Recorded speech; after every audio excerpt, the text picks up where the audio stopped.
Am I the a-hole for not sharing my stepdad's inheritance with my brother? My 25 female dad passed when I was very young, and my mom married my stepdad Lee when I was 5. Lee is wealthy, and my mom never had to work, and I was given everything growing up. The only thing we never received was acceptance from Lee's family, as they were not pleased that Lee chose to marry a widow with a child. Lee and I were close though, and he continued to care for me even after my brother Sam, 18, was born. My mom clearly favored Sam and didn't really focus much on me. Lee's relatives warmed up to my mom a little with the birth of Sam, but I was still treated like something invisible. Sam was often invited to Lee's relatives' houses to play, and he and I are not very close. I decided to go to university overseas, and Lee gave me enough money that I didn't have to work or worry financially. He also was the only one calling or writing me regularly, while I talked to my mom and Sam like once every couple of months during my university days.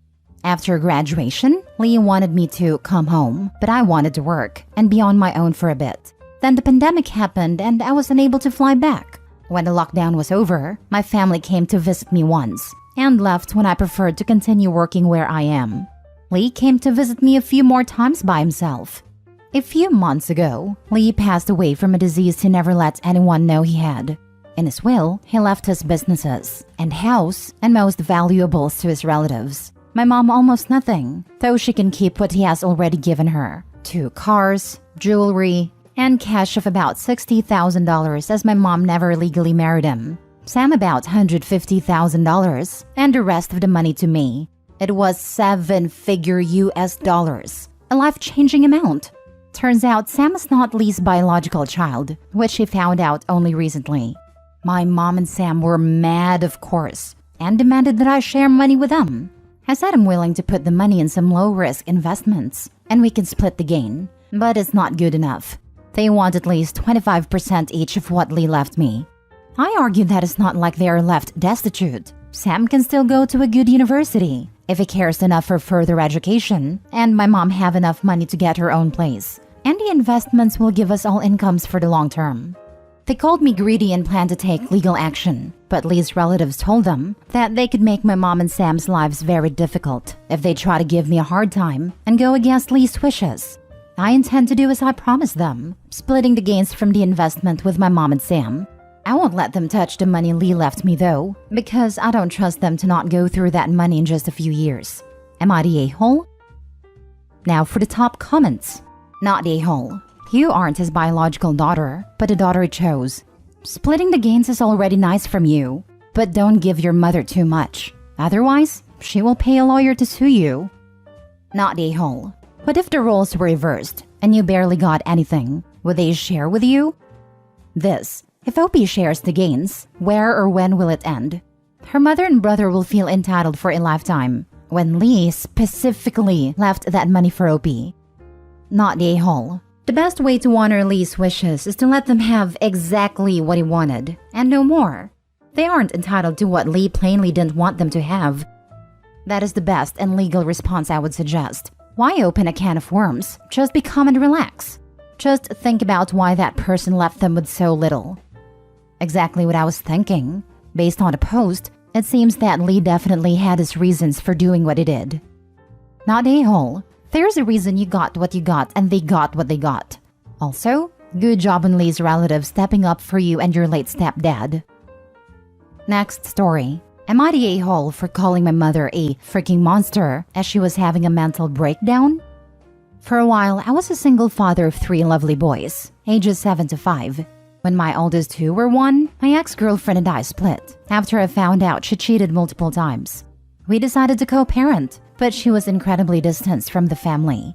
4 months after she gave birth to my youngest son, she decided that she wasn't ready to be a mother and left. I haven't seen her since. Growing up, my mom envisioned a very specific life plan for me. She's always wanted to control my life, my education, career, and romantic relationships. My mom loved my ex-girlfriend, my son's bio mom. To her, she was the perfect woman. Even after I told her the details of my ex walking out on my family, she still adores her. My mom even blames me for her leaving me. Oh, you must have done something to make her leave. Oh, you probably didn't treat her like a gentleman, etc. It's emotionally taxing, and I don't speak to her much. To her, I'll always be a failure, a disappointment, and she has made her thoughts very clear to me. My girlfriend Fiona and I have been dating for 3 years. When I met her, I wasn't actively looking for a relationship, but I'm so incredibly happy I met her. She's wonderful, and I can't wait for her to officially be a part of my family. The boys love her as well. My youngest even call her mom, and I love her. My mom, of course, does not. She does not like Fiona at all because she's not my ex, and thank God she isn't. And Fiona will never be good enough for her. My dad invited us to celebrate my mom's birthday. My dad told me that if I brought Fiona, he would ensure that there would be no drama. I wish it was a nice, calm afternoon spent with family. But my mom is a heavy drinker, and late into the afternoon after having way too much to drink, she starts playfully chasing my son around the yard. He got scared, crying, and runs to Fiona. My mom, extremely drunk, begins to curse out a 7-year-old boy from running away from her. Fiona interjects and yells at my mom that she can't yell at her son.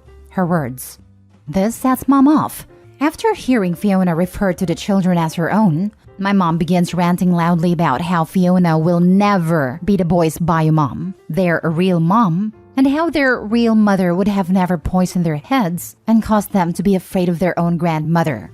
Fiona is in shock, but I loudly yell back, maybe my kids are scared of you because you're a freaking monster. Fiona, the kids, and I left shortly after. My dad texted me. He told me that I shouldn't have called my mother a monster when she was clearly having a breakdown. My mom is having a hard time accepting Fiona, and hearing Fiona was probably the last straw. He's encouraging me to apologize before my mom apologizes. He wants to clear the air and everything to return to normal, but I don't want to do that. Not the a-hole. There is a difference between a breakdown and a tantrum. Your mom was having the latter. Personally, I wouldn't want someone in my life who treated me, my significant other, and my kids poorly. I was about to say, that's not a breakdown. That's an angry drunk. I'm somewhat at a loss for words here. Does Opie's dad see nothing wrong with an adult drunkenly chasing a child around until the child flees in terror to a safe adult? After that, it would have to skew severely sideways for me to think Opie could possibly be the a-hole. Not the a-hole. Nope. The father sounds like an enabling doormat, forever singing, "Sit down, you'll rock the boat." Not the a-hole. Your mom was being toxic, and if I were you, I would cut contact with her. I'm happy you seem to have met a lovely woman that sees your kids as her own. I wish you, Fiona, and the kids the best. Do not apologize. Your dad is enabling her behavior. Right. Opie, you need to go no contact with your mom. Your kids do not need to have those memories or such a toxic relationship in their lives. You suffered through it, but they don't need to. Also, marry Fiona. Clearly, she loves your kids and they seem to love her. And then, move. Release the toxicity from your life. Not the a-hole. Your father wants to keep the peace by not holding your mother accountable for her actions. It sounds like a bad environment for your family. You'd be well within your rights to go no contact or low contact with your mother. Spineless fathers and abusive mothers, a much too common occurrence. Everybody sucks here. Your mother for obvious reasons. You for continuing to subject your kids and Fiona to the company of a freaking monster. There's been plenty of history here. Don't act like your mother's behavior was some surprise. If you won't drop contact with your mother, at least interact with her on your own. Next story. Am I the a-hole for sarcastically congratulating my dad? So when I, 17 female, was 5, my dad left my mom and me. Since then, I saw him maybe 3 to 4 times at family functions. And from family, I found out he got married and had other kids. I figured he wouldn't have been a good dad, just because of the type of dad he's been to me my whole life. Yesterday was my great-grandma's 100th birthday, so we were doing a big party for her. A few days ago, I found out from my grandma my dad is going to be there, and more than likely with his kids. I was still going to go though, because I've always been close to my great-grandma. About an hour of me being at this party, my dad, his wife, and their 2 kids walk in. The kids were about 3 and 6 years old. I watched them off and on through the party. My dad was actually being a dad. He was playing with his kids and listening to them, even had cute nicknames for them. Then my dad came up to me and said pretty much, hey Opie, how have you been? It's been a while. I will admit, I was upset seeing my dad act like the person he never was to me and has never put in the effort. So I said I'm okay, and then pointed over to his kids and said, congrats on actually being a dad this time around. My dad got mad and said he's sorry, but he can't change the past. But he never even puts up an effort now to call or text me or wants to come to visit me. I then had other family members tell me I need to grow up and get over it, and now be happy for my dad. So am I the a-hole? Now for the comments. Get over being abandoned by your father? More than your dad, his family is the a-hole. Clearly, they enabled him, not a-hole. 100% agree. Your father needs to own his crappy behavior and treat you with the respect you deserve. Also, Opie's still a minor. It's not like she's 35 with kids of her own and the ship has pretty much sailed on being a parent. Dad could absolutely still step up and be a parent to Opie now. But he's got his shiny new family and don't give a hoot, I guess. Absolutely pathetic. Opie is not the a-hole in the slightest.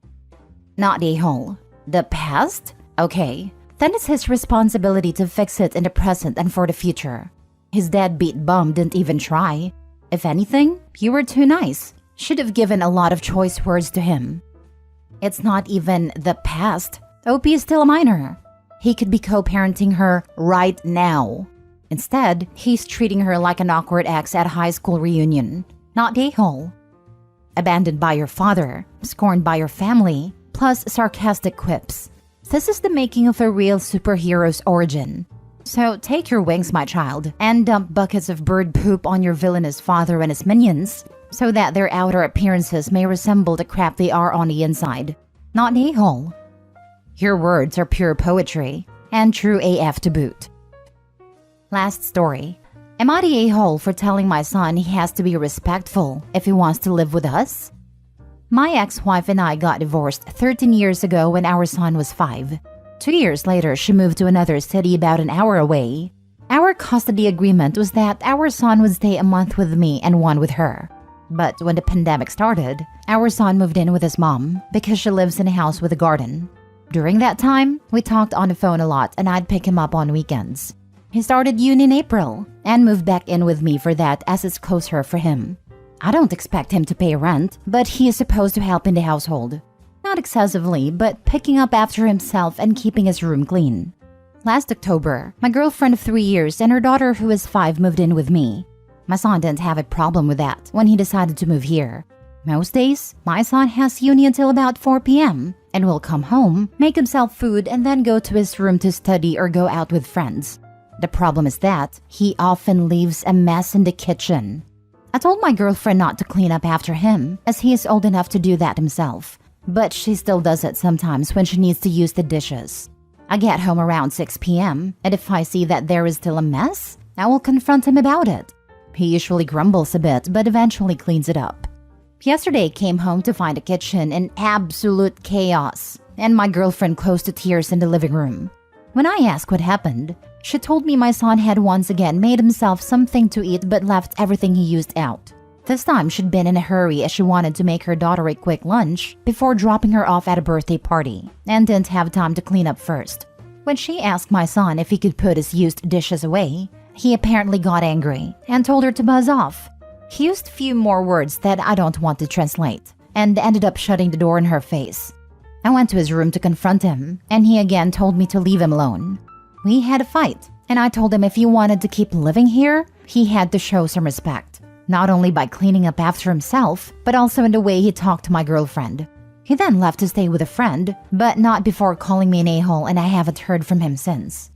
Part of me is thinking I shouldn't have let him move back because of his behavior. But on the other hand, he is my son, and it's very difficult to find a place to live right now, especially for students.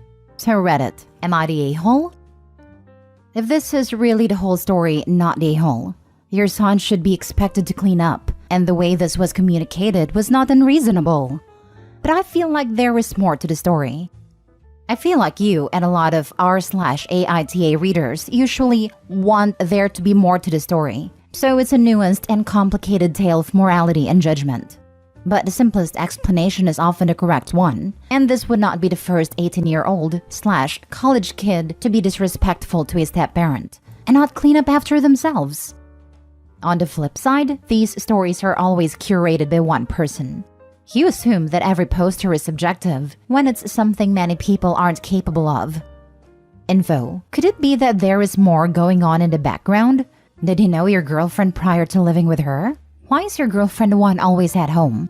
Could it be that she maybe said or did something you don't know about? Does she work and pay rent? Also, you didn't include any ages. How old are you and your girlfriend? Anyway, based on the info you gave, not a-hole. He is acting very entitled. My girlfriend works part-time so she can pick up her daughter from kindergarten, but will go full-time once her daughter gets older. I can't imagine anything serious happening between them without one or the other telling me about it. It isn't like they're spending the whole day together.